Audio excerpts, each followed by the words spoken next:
Épître aux Hébreux, chapitre 2. C'est pourquoi nous devons d'autant plus nous attacher aux choses que nous avons entendues, de peur que nous ne soyons emportés loin d'elles.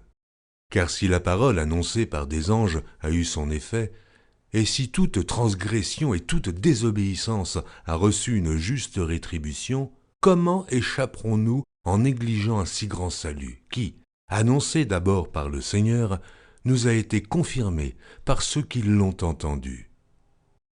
Dieu appuyant leur témoignage par des signes, des prodiges et divers miracles, et par les dons du Saint-Esprit distribués selon sa volonté. En effet, ce n'est pas à des anges que Dieu a soumis le monde à venir dont nous parlons. Or, quelqu'un a rendu quelque part ce témoignage. Qu'est-ce que l'homme pour que tu te souviennes de lui? Ou le Fils de l'homme pour que tu prennes soin de lui? Tu l'as abaissé pour un peu de temps, au-dessous des anges. Tu l'as couronné de gloire et d'honneur. Tu as mis toutes choses sous ses pieds. En effet, en lui soumettant toutes choses, Dieu n'a rien laissé qui ne lui fût soumis. Cependant, nous ne voyons pas encore maintenant que toutes choses lui soient soumises. Mais celui qui a été abaissé pour un peu de temps au-dessous des anges, Jésus, nous le voyons couronné de gloire et d'honneur, à cause de la mort qu'il a soufferte, afin que, par la grâce de Dieu, il souffrit la mort pour tous.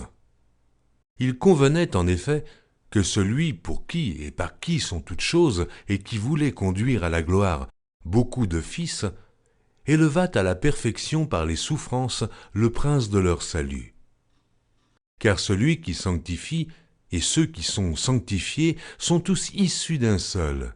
C'est pourquoi il n'a pas honte de les appeler frères, lorsqu'il dit « J'annoncerai ton nom à mes frères, je te célébrerai au milieu de l'assemblée. » Et encore, je me confierai en toi, et encore, me voici, moi et les enfants que Dieu m'a donnés. Ainsi donc, puisque les enfants participent au sang et à la chair, il y a également participé lui-même, afin que, par la mort, il anéantît celui qui a la puissance de la mort, c'est-à-dire le diable, et qu'il délivra tous ceux qui, par crainte de la mort, étaient toute leur vie retenus dans la servitude. Car assurément, ce n'est pas à des anges qu'il vient en aide, mais c'est à la postérité d'Abraham. En conséquence, il a dû être rendu semblable en toutes choses à ses frères, afin qu'il fût un souverain sacrificateur miséricordieux et fidèle dans le service de Dieu, pour faire l'expiation des péchés du peuple. Car, ayant été tenté lui-même dans ce qu'il a souffert, il peut secourir ceux qui sont tentés.